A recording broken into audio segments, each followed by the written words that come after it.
Hola, mi nombre es María Emilia y en este video voy a presentar la propuesta didáctica que realicé en mi residencia,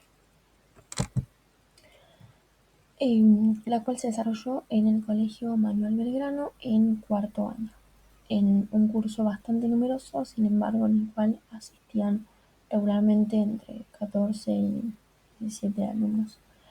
Empecé desde junio siendo observación participante, acompañando a los estudiantes. Y desde septiembre hasta hace unos días en noviembre desarrollé mi propuesta de enseñanza.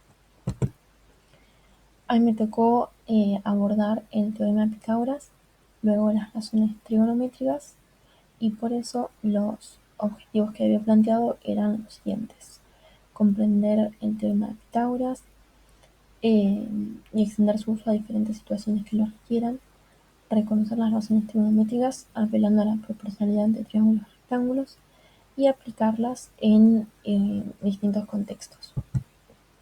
Bien, entonces la actividad con la que empecé es esta que tenemos acá, que consistía en calcular el área de un cuadrado inclinado, el cual está ubicado en un geoplano, y se da la ubicación, se denomina este cuadrado de acuerdo a los lados del triángulo que se forma con los vértices del geoplano y del cuadrado en cuestión.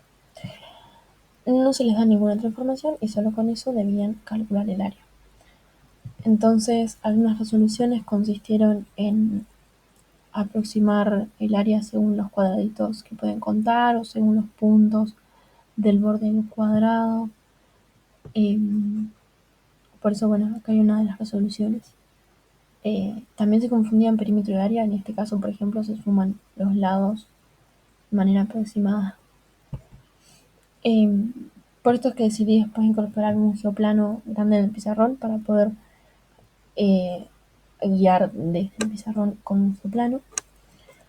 Entonces las actividades que siguieron después trataban de que ellos mismos dibujaran sus cuadrados y calcularan las áreas para ir avanzando en el método. Se empezó a generalizar dándole solo una de las medidas del cuadrado, siempre en forma de par ordenado, según la ubicación de los lados. Y poco a poco se iba desarrollando un método que ellos fueron logrando, y después una fórmula. Esa respuesta es una de las que incluimos, me pareció interesante. Seguro hay una fórmula, pero no la conocemos, como si la fórmula ya estuviera dada y ellos no la pudieran crear. Finalmente, después de todo este desarrollo, esta última actividad permitía institucionalizar el teorema de Pitágoras a partir de comparar estas dos áreas. Una, que es el cuadrado inclinado que ya conocían o que ya podían calcular con la fórmula, y otra que apuntaba que las áreas iban a ser la suma de estos dos cuadrados. Esto permitió institucionalizar el teorema de Pitágoras. Después de esto, hicimos problemas de consolidación, desarrollamos todo lo que fue razones trigonométricas, y la actividad de cierre también se las quería presentar.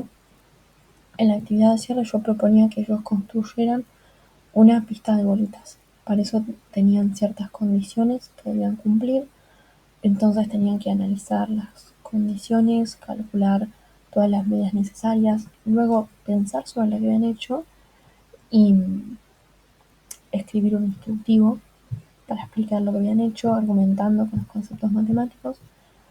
También les proponía pensar si había otras maneras de resolverlo, las cuales había, pero nadie reconoció, se quedaron con lo que habían podido hacer y ya está.